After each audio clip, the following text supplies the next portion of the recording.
Zone 1.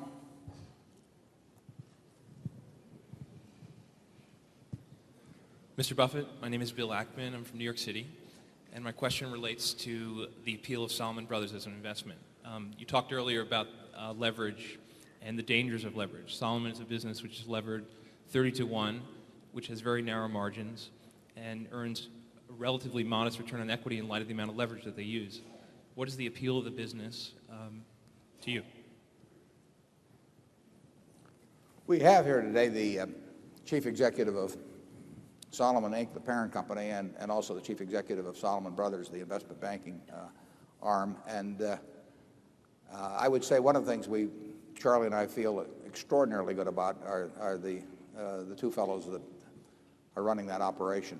They did an exceptional job under extraordinarily difficult circumstances, as did John McFarlane, who's also here today. The three of them, I mentioned 4 people in the annual report, and Salomon wouldn't be here today without those three, and it wouldn't be the company in the future that it's going to be without them. And they did an absolutely fabulous job. It's the sort of business that, as you point out, uses a lot of leverage. It doesn't, in one way, it doesn't use as much as it looks like, in another way, it uses even more than it looks like. But the test will be, A, whether they control that business in a way that leverage does not prove dangerous, and secondly, what kind of returns on equity they earn while using it. You certainly should expect to earn somewhat higher returns on equity when you are necessarily exposed to a small amount of systemic risk and significant amounts of borrowed money than you would in a business that's an extremely plain vanilla business. But I don't know whether you've met Bob and Derek, but I think you'd feel better about having leverage in their hands than about any other hands you can imagine. Charlie? Why don't we have those 3 gentlemen stand up? Yeah, you ought to give them a hand. They really have done a job for Berkshire in this last year. I'll lead the applause for them. Where are they? There they are.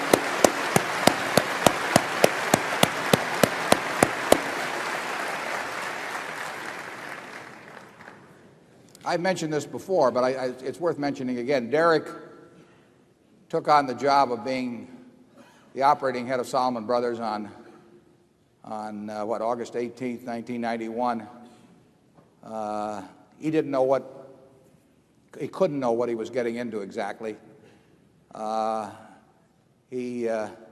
months later or 3 months later, we never had a conversation about compensation. He did not ask me for Berkshire or my guarantee for indemnification because he was walking into unknown legal problems we didn't know what we would finally uncover.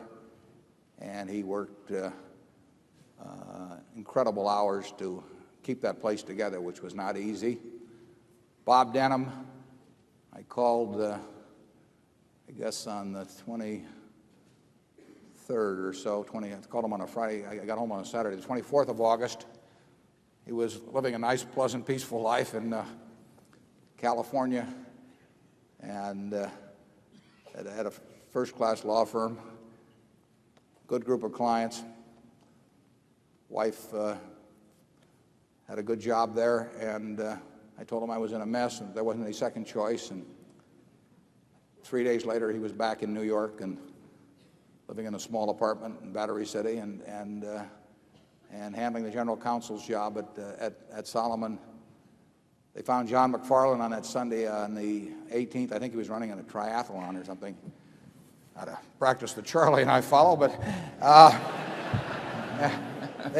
he was yanked from that and came down. And I think John lives over in New Jersey, but he holed up in the downtown athletic club, and it was his job to keep funding what was then a $150 billion balance sheet during a period when people right and left were canceling us, not because we weren't a good credit, but because they just didn't want to have anything to do with us for a while. And the World Bank and the State of Texas Pension Fund and CalPERS, all these people were shutting off funding at a time, and funding in a business, as the gentleman just indicated, is the lifeblood of an enterprise like Salomon. And So those three deserve an enormous hand, really by the Solomon shareholders, but by this group in turn, because we have an important investment in.